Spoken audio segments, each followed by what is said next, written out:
The pub, cultural cornerstone of Britain. But they're dying. Why are these pubs so important? Why are they dying? And what can we do about it? Pubs in Britain had their first big boom in the 1830s when too many people were drinking gin.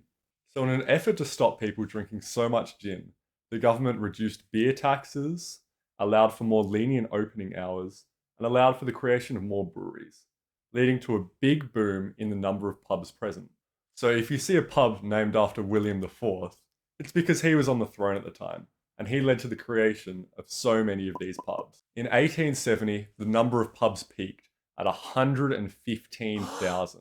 With an adult population of 15 million at the time, that meant there was a pub for every 130 people. You can only imagine how much drinking they were doing back then to justify that many pubs. The number of pubs, however, began to fall in the late 1800s due to stricter drinking licenses and an anti-drinking campaign at the time, with 75,000 left in the 1960s and 64,000 in the 1990s. But then fast forward today, and the number of pub closures is accelerating, with only 45,000 pubs left, roughly one for every 1,000 people, 10 times less per capita than they used to be. To put it in perspective, roughly one pub will close per day in 2025 over England, Wales, and Scotland, leading to the loss of 5,600 jobs. It's even estimated by the Times that if pubs continue closing at their current rates, they will be extinct by 2050.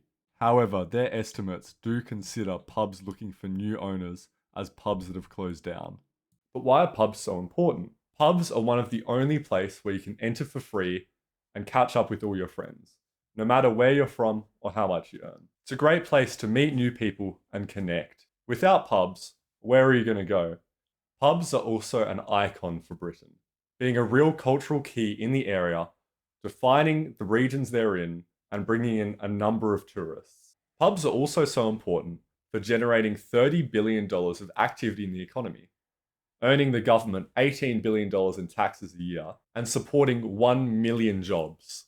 But why are all of these pubs closing if they're all so important? Well, there's two main reasons for this. That is, a lot less people are drinking at pubs, and the costs of running a pub are so much more expensive than they used to be. But why are less people drinking? There's just a general cultural shift. Gen Z drink less than all of the other generations that have come before them. They're moving away from alcohol to live a more healthy, productive life that they see they would otherwise. Total alcohol consumption since the 2000s has decreased by 20% per person. On top of this, the drinking that's being done in pubs has dropped from 42% in 2000 to just 27% now. People are drinking less, and they're drinking less of their alcohol at the pub. And nights out are also becoming a lot more expensive, with the price of a pint and a meal increasing by 9% over the last year. It's no wonder that people have been moving away from these venues. But there's also been a lot of other competition in other socializing venues, such as darts venues, bowling alleys, or even mini golf courses, where you can also drink. The number of these venues has increased by 40% since 2018, which provides an alternative to drinking in a pub, which many people may opt for. Another thing that really impacted the number of people going to pubs was the smoking ban that was enforced. In just 2 years, the number of people who smoked that went to the pub fell from 54% to only 40%. This removed a whole demographic of pub goers. All these things combined together lead to a lot less people going to pubs and drinking, losing a lot of their customers and a lot of their revenue, making things tough for them.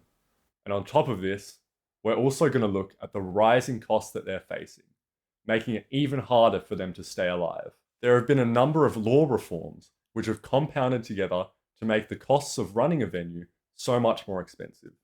For example, even in April this year, there used to be a business tax discount rate for all of these venues, which has since been cut from 60% to just 25%. There's also been a lot of wage pressures on these venues, where increasing minimum wages has led to a rising cost of £1.9 billion per year to all of the venues.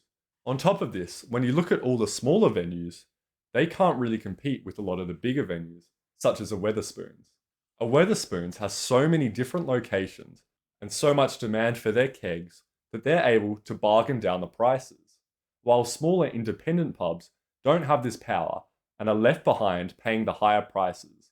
Like, when you look at the three big chains being Spoons, Young's, Mitchell and Butlers, they're all seeing increased turnover. However, the biggest reason for increasing prices is the tax on beer. The UK's excise tax on beers is one of the highest in the world. It even ranks number 2 in the European Union when including the United Kingdom. Now, obviously, the pub golden age is over. You can no longer go to the pub after work, have 7 pints, drive home, swerve everywhere, crash through the door, pass out on your bed. You can just no longer do some of those things. And it's obvious that some of these things are changes for the better, such as no more drink driving. Like even the smoking ban, making it more welcoming for people who don't smoke to sit in these venues.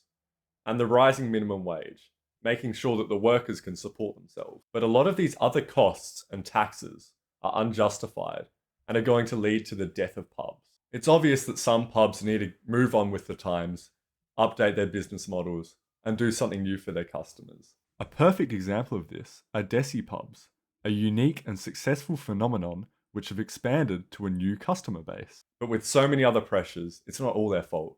It makes it so hard to survive. The way to move forward, to keep these institutions alive, is to reduce the excise tax on beer, and possibly even reducing these taxes when the alcohol is being purchased from a pub. It's to add more discounts on business rates, to make sure these venues can still survive and thrive, while offering decent prices for everyone to get in, meet up, and get together. At the end of the day, pubs are a great place to gather. You don't have to be bothered if you don't want in there, and a cultural icon of Britain. So why would you want them to die? God save the pubs.